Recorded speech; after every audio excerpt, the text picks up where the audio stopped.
안녕하세요. 피부건강법 송현희 원장입니다. 두드러기는 일생에 대부분의 사람들이 한 번쯤은 경험해 볼 정도로 아주 흔한 피부 질환 중에 하나이죠. 그리고 일반적인 두드러기의 증상은 피부가 가렵고 피부가 부풀어 오르는 증상입니다. 이렇게 피부에만 국한되어 있는 증상이죠.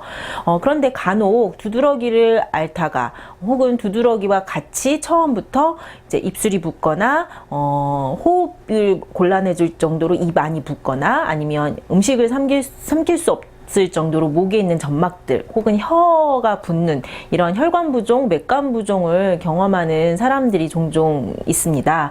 그리고 이런 맥관부종, 혈관부종은 흔한 질환은 아니라고 생각이 되기 때문에 증상이 나타났을 때 사람들이 상당히 심각하게 생각을 하시게 됩니다. 두드러기가 피부에만 가려움 위주로 국한된 증상임에 반해 맥관부종이나 혈관부종은 두드러기 반응이 피부의 밑에 있는 점막층에 일어나면서 혈관에서부터 체액이 조직액으로 빠져나와 부종이 발생하고 그로 인해서 입술이 붓거나 눈 주변이 붓거나 혹은 뭐 손등이나 발등, 얼굴이 붓거나 혹은 입안에 있는 점막들이 부어서 음식물을 삼키기 힘들거나 또 그보다 더 심한 증상으로는 극심한 통증까지도 느끼게 될 수 있습니다. 그리고 일반적으로 맥관부종이나 혈관부종의 치료법은 두드러기와 마찬가지로 증상이 있을 때 스테로이드제나 항히스타민제를 투여하고 만약에 호흡이 곤란해질 정도로 급한 응급 상황이 발생하게 된다면 에피네프린을 투여하는 것을 일반적인 치료법으로 하고 있습니다. 만약에 어떠한 급성적인 음식에 대한 반응이나 외부 환경에 대한 반응 등으로 인해 급성적으로 한 번쯤 맥관부종이나 혈관부종이 나타나셨다면 그때 재빨리 스테로이드나 항히스타민제 등등을 투여해서 증상을 가라앉히면 문제가 되지 않습니다.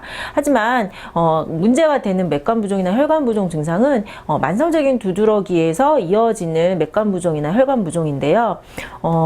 치료법 자체가 항히스타민제나 스테로이드를 투여해서 증상을 억제한다고만 알려져 있지만 환자분들은 증상이 일어났을 때 이것을 약물을 투여해서 가라앉히는 게 목적이 아니라 이러한 반응들이 일어나지 않기를 바라는 건데 이미 생활이 불편함을 느낄 정도나 돼서 그때 항히스타민제나 스테로이드를 복용하거나 투여한다고 하기 때문에 이것이 이제 근본적인 치료법, 올바른 치료법인가에 대해서는 다시 한번 생각해 볼 필요가 있을 것 같습니다. 그리고 또한 경우에 따라서는 이미 입술이 붓거나 얼굴이 붓거나 눈점막이 부어서 항히스타민제나 스테로이드제를 복용을 하더라도 점차 이러한 약물들이 작용을 하지 않게 되는 경우도 있고요. 혹은 점차 발생 부위가, 부종의 부위가 넓어지는 경우도 있기 때문에 조금 더 근본적인 치료법을 찾는 것이 중요할 것 같습니다. 정리하자면 급성적인 맥관부종, 혈관부종은 급성 두드러기와 마찬가지로 증상에 맞는 약물을 복용하면 되십니다. 그리고 충분한 휴식을 통해 치유되기를 기다리시면 되는데요.